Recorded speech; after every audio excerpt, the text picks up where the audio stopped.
Buyur buyur. Bayramdan bayrak olsun. Sağ ol senden belə senden. Deyirəm müdür, kollektivdən bir nəfər işdə qalmayıb. 3 gün evdə yaxı. Hə. Hərə bir yerə gedir. Biri gedib Singapura, Hə. biri gedib Dubaya, biri gedib İtaliya. İndi xaricə çıxa bilməyənlər də gedib bizim gözəl rayonlarımıza istirahət etməyə. Hə. Həcən? Hə. Hə, deyirəm imkan varsa mən də gedib 3 gün istirahət edərdim. Sən hara gedirsən? Evə. Nə arasın evdə? Nə müdür? Televizora baxaram, balkona çıxaram. Evdə şəftim var mənim, o elə bir cırılıb da.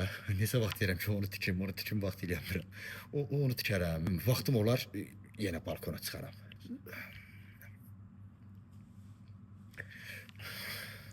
Maaş verini. Bu başka.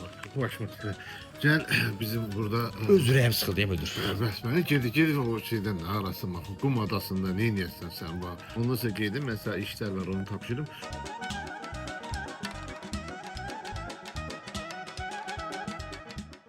Görürsən bu masaj masasını. Aha. Hem bunu hem de bak bunu. Dursan aparsan verirsen ferahla. Ankara'da merkabede. Yaxşı. Nə yapdın müdür? Gəlin evdə ürəyim sıxıldı olsun. Daha ne işin var senin? İşte sen burada pul kazanamam. Yaxşı. Tez. Qoçabət çağırım.